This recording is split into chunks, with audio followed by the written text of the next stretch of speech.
Okay, let's have a look at the current situation in Ukraine. This is from the Project L OSINT from their control map, and let's have a look at the current situation. It's October the 18th, and it's a Wednesday, and we're having another look at the Ukrainian situation. And as I had predicted a few months ago now, I've been too busy doing other things. So here we go. What I found quite interesting with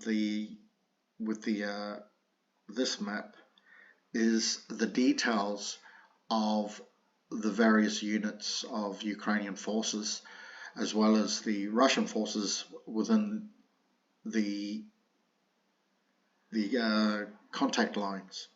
So we have the 117th Mechanized Brigade, the 73rd Naval Special Operations, 47th Mechanized Brigade. So anyway, as you go through, as you scroll through and click onto the various icons of the various units, it reveals the concentration of troop numbers and the actual areas in which there have been contact.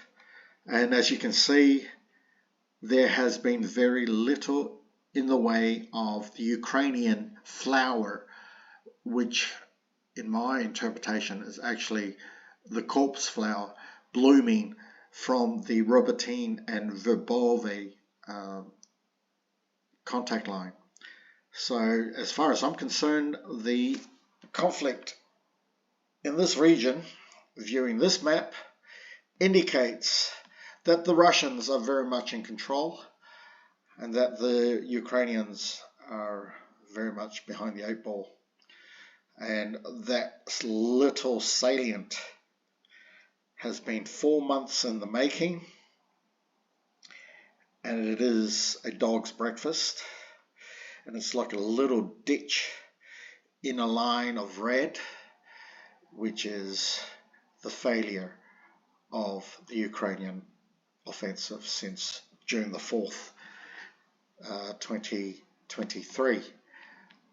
So we've been listening to General Miley and Australia's retired General Nick Ryan spouting off his pseudo military intellectualism, sharing his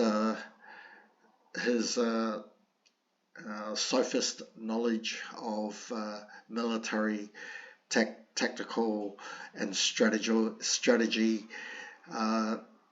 that was meant to undermine the Russian defensive line, which is a lot of crap.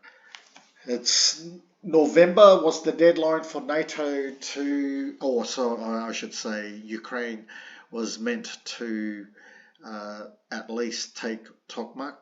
It's now, that's only 2 weeks away, and by the looks of things, that blue amalgam cluster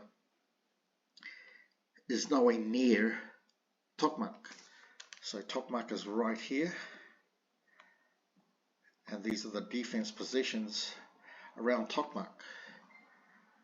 It's not looking favorable in the slightest for the Ukrainians and the NATO mercenaries who are converging and attempting to breach the Russian line of control. Okay, admittedly, the Ukrainians have breached the first line of control, and that's near Verbove. Apart from that, they haven't reached anywhere else. All right, that'll do for now. I was intending to talk about the Bakhmut offensive that was meant to reach this Kramatorsk in order to complete the liberation of the DPR. And as it has panned out, there has been a slight hiccup along the way. In the meantime, the Bakhmut cluster is quite amazingly cluttered, and as you can see, that Shoigu's PMC is currently garrisoning the Bakhmut area, as opposed to Wagner. Wagner has long gone, as we all know what has happened to them.